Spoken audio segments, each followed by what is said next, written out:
place in America. None of this happens without you. Thank you. Live from Augusta, you're watching News 12 at 6 o'clock. Day 2 of practice rounds at Augusta National at the Masters tournament, and it moved in very early, just a little bit of rain, and it moved out just as quickly to the tournament. And some rain moved in very early, just a little bit of rain, and it moved out just as quickly so that those players could get in a full day of practice before tomorrow. But unfortunately, the skies are still looking a little cloudy, a little ominous out here, guys. Yeah, those brewing conditions actually could have a serious impact on the course for the opening round early Thursday. First Alert Chief Meteorologist Riley Hale telling us what to expect. Yeah, guys, that's where we do have a first alert issued, and we are threat coming up in just about 10 minutes. As we speak, guys, generations of golf legends are arriving to the clubhouse for the Champions Dinner, but very few people in that room can say they slipped on that green jacket back-to-back years. So far, only 3 people have been able to accomplish that feat. There was Jack Nicklaus, there was Sir Nick Faldo, and more than 2 decades ago, Tiger Woods did the same. So our current champion, Jon Rahm, is certainly hoping he can break that streak. It's been a life-changing year for Masters champion Jon Rahm. I had heard from a few other players, a few Masters champions, and a few that have won other majors rather than the Masters, that they said there's something different, something special when you win one. It's something he now knows is true. The jump from no majors to U.S. Open was smaller than what it was from the U.S. Open to the Masters. You know, it is the biggest tournament in the world, with no offense to anything else, but it's probably the most followed one by people that don't even play golf. And hosting tonight's Champions Dinner is not something he's taking lightly. It is quite daunting to think about the room you're going to be in and having to stand up and talk to that group of players, right? I mean, it's basically all the living legends on this game. Along with the pressure it takes to be the defending champion in a room of champions is the added layer of pressure from joining the LIV Tour. I think Jon being on LIV now and making the move, he's not going to play well this week. I'm not thinking Jon's winning it yet. I think he's got a really good chance. Won it last year, played really well since then, so I think he's got a pretty good chance. I want to see because he won the Masters. As so many eyes are on him to see if he can do what few have done and defend his champion status, his eyes are on the prize that means a little more than most. You do get a trophy, but the one that we all care about is the jacket. And I think it's something really special to know when you win that the only jacket that ever leaves Augusta National is that one. And I think that's the most special part of all of us. And today, Rahm said he's not used to having anything on the schedule Tuesday afternoon, so he sort of forgot that when he scheduled his afternoon tee time for today's practice round, so he's just hoping he can make it. But we have a feeling that he's going to be just fine to host that dinner. And let's take a look at the menu for this evening. Looks delicious. A lot of choices this year as opposed to a lot of years. Delicious tapas to start, including a Spanish omelet and Mama Rahm's lentil stew. I definitely want a taste of that. A crab salad. There's also a ribeye on the menu, which is an option that never disappoints this crowd, and puff pastry cake with custard and cream. But we asked patrons today if they got to call the shots and create their own Champions Dinner menu, what would be on it? I would definitely do biscuits for my appetizer with butter, maybe some apple jelly. Definitely a veal parmesan. Shrimp and grits, biscuits and gravy. Pizza and cake. Probably start off with crab cakes. That would probably be my first one. And then for the main, probably a ribeye steak. Pizza, cheeseburger, and lemonade. Oh, the dessert. Key lime pie. Finish it off with either probably peach cobbler, but maybe pumpkin pie.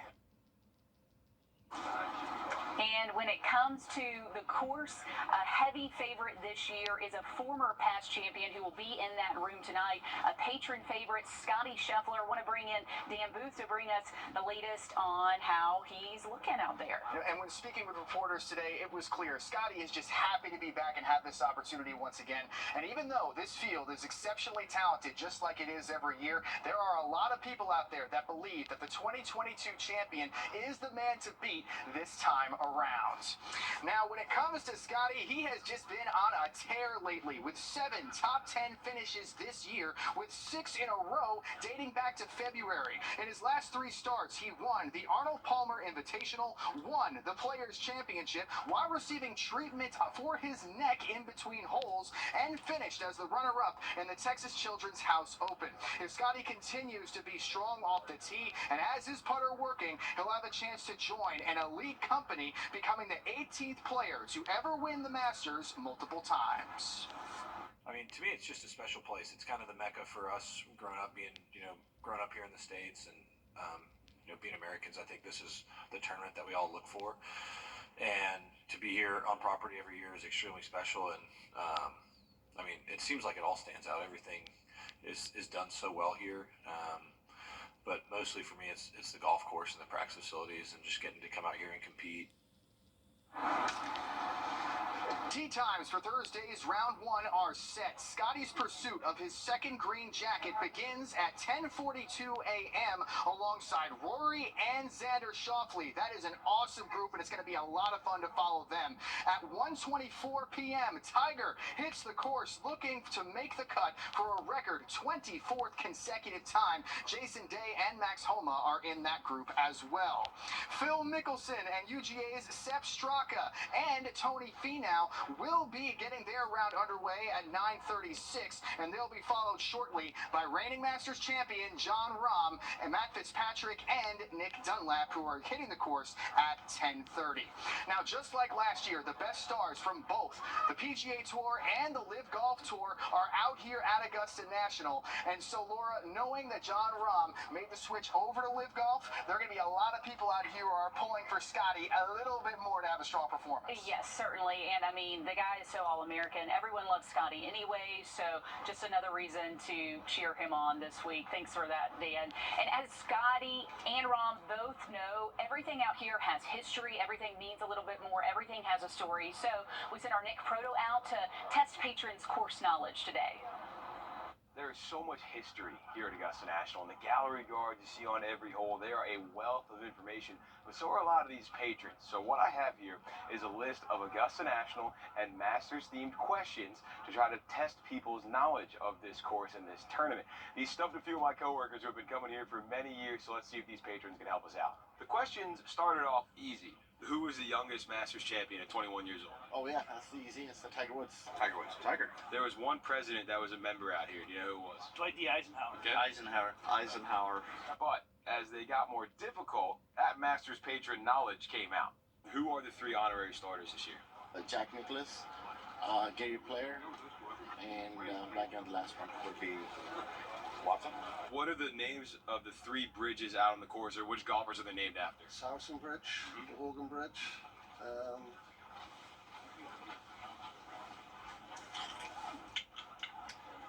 Byron Nelson. That's right. Oh, Yeah. right. The last player to win in their Masters debut. Only 3 guys have ever done it. Who was the last one?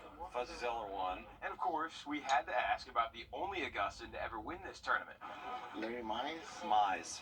Now, I gotta say, I was very impressed with the patrons' knowledge of this course and this tournament. And the one thing I learned, just like how golfers who have experience here at Augusta National tend to play better during the tournament, patrons who have experience here at Augusta National tend to have just a bit more knowledge. Reporting at Augusta National, Nick Proto on your side. A lot of fun out there, and if you want to test your course knowledge or maybe you want to test a friend, we put those questions on WRDW.com. Richard? Those were really good questions. I had to think a minute about the bridge question. That was a good one. Yeah, the first 2 were pretty easy, but yeah, the last one had me stumped too. You got to go deep. You got to know your stuff. Yeah. Laura, thanks to you and the crew there at Augusta National.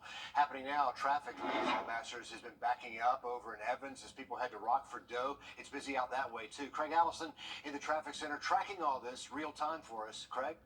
That's right, Richard. Here we are at our peak hours of traffic, just like yesterday. It was at 6 p.m. Now the claw of terror right here at I-20 and Washington Road has really stretched its nails. Here at I-20 eastbound, especially headed towards the border and coming off Washington Road, turning into the Calhoun Expressway if you're headed downtown. But we do want to make sure we check in over on Evans, a bit ways away. All these roads, Ronald Reagan Drive, Evans Town Center Boulevard, all closed off for this great concert. We're going to take things over to our drone out there in the field. Oh, actually bringing things back over to Riverwatch Parkway and Alexander Drive there. You can see some of that traffic that we have been pointing out, that left turn from Alexander heading over to I-20. You can see the cars much more stacked up than yesterday. So you can start to feel that excitement on the course, start to mount up there in the traffic as well. And again, one of the things we want to let patrons and players and those driving know is that things are starting earlier. Oh, now taking our live look at Evans over here, a bit clearer.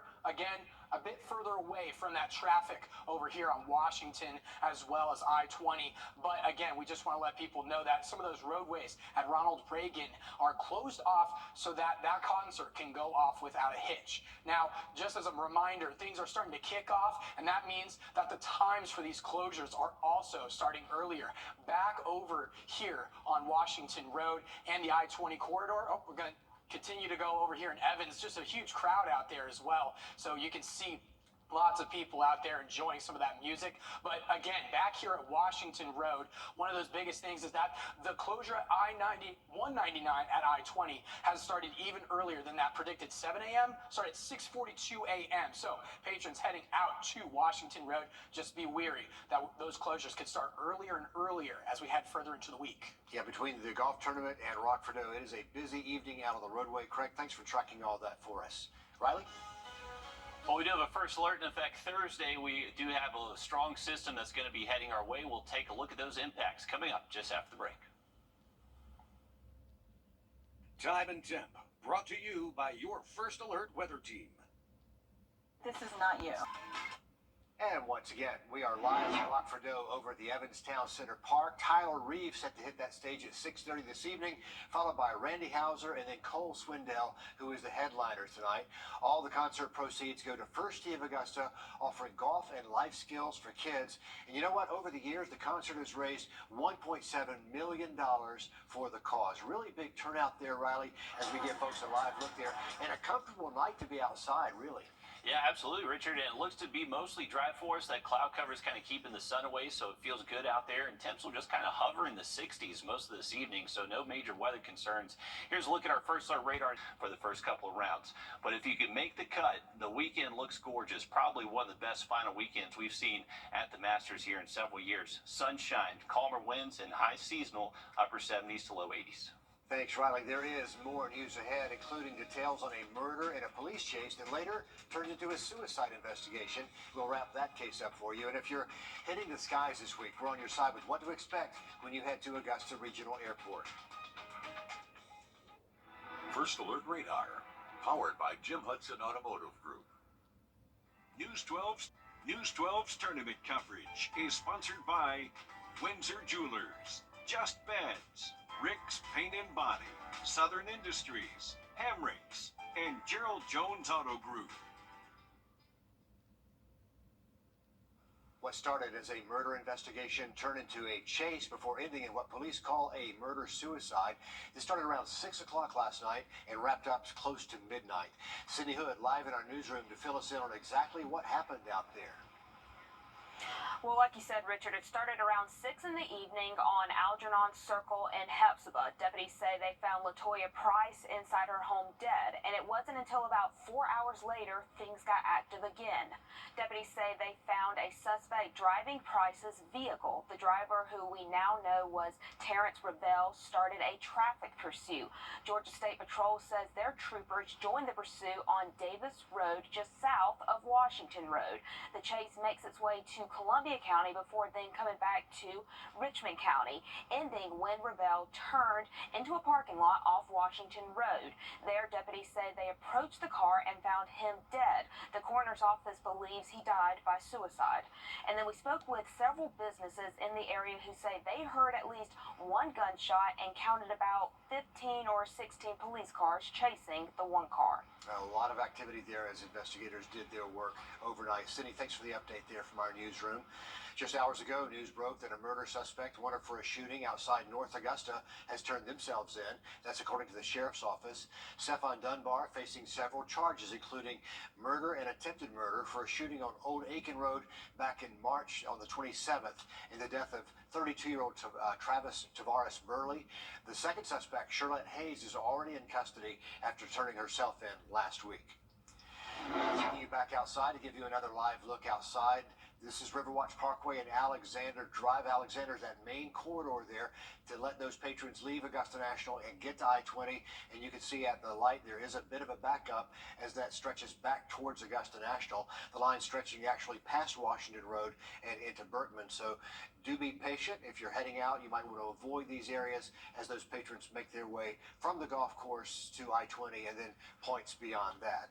You know, more flights are heading into Augusta this week. Going to give you a live look at FlightAware. Some of the planes you're going to see in blue are coming in from cities around the nation, including Atlanta, Boston, Miami, D.C., and many more. Over the years, more patrons are taking to the skies to get here. Hallie Turner went to Augusta Regional Airport to learn what travelers should expect for the rest of this busy week. Augusta roads aren't the only place you'll find golf tournament traffic. Thousands of people like Jose Barzina are traveling by air to reach heaven on earth. I just want to have as many pimento cheese sandwiches as I can. As private and commercial jets line the Augusta Regional runway on day 2 of tournament week, airport officials say even larger crowds than in years past are lining their hallways earlier this year, and they're expecting to see even more people than ever before. This is our busiest week by far. It seems to be even busier sooner than it has been normally. Delta added an additional number of direct flights as well. This week, Delta flights are coming in from Washington, D.C., Boston, Austin, Texas, New York, Palm Beach, and Orlando. American Airlines has direct flights from places like Phoenix, Philly, and more. Jose says these extra flights are what is making this year's boys trip possible. It's just my boy Pat and me. He just had a baby a couple months ago, so his wife gave me the okay to, for us to have a little boys trip. And as the crowds continue to expand, Smith says the airport is almost done with 2 new gate expansions, with their eyes set on the future. The next project is going to be our TSA expansion, so that's going to become larger with additional lanes to help accommodate all of our numbers. In Augusta, Hallie Turner on your side. And don't forget all the corporate jets in the sky this week as well. Augusta Regional says as the week goes on and you're making your way back to the airport, to keep this in mind, and here's something you never hear, they're asking you to recommend you to arrive at least 3 hours before your departure time. Again, something we don't say very often in Augusta, Georgia. We're back with more news after the break. The Masters, this weekend on CBS. Hey, Ron Sherman for you and your family at Rhodes Law Firm. Quick reminder, if you're looking for some live music, we are live at Wrdw in Columbia County. This is Evans Town Center Park, and the crowd is growing there. Tyler Reeves set to hit the stage any minute now, coming up at 6:30. Followed tonight by Randy Houser and then Cole Swindell, that Georgia Southern grad who is the headliner tonight. All the concert proceeds go to First Tee of Augusta. They're offering golf and life skills for kids. Over the years, the concert has raised $1.7 million for that, and it is a great time out there, Riley. We've been to several of those over the years. It's just a lot of fun there, and a good evening to be outside in not bad weather, and rain is not threatening the event this year. I know, thankfully, we've been getting lucky out there, and luckily for this event, we do look to stay dry, cloudy conditions, and temps will just kind of hover in the mid and upper 60s over the next several hours, so they are going to have decent weather out there in Columbia County. Remember, we do have a first alert in effect Thursday, those early storms and windy conditions that will last through Friday. Another live update coming up at 7 o'clock over on 26 News. If we don't see you there, we'll meet you right back here at 11. Have a great evening, and welcome to Augusta, all those of you in town for the tournament. At the CBS Evening News, we focus on solutions, finding solutions to help people understand what are the right choices to make for you and your family. All right, what do we got? Looks like 64 yards to the pin. About 64 mile per hour winds. Dude, there's no wind. Hand me my 64-degree wedge. What's it with you at 64? Are you 60? .com! The FBI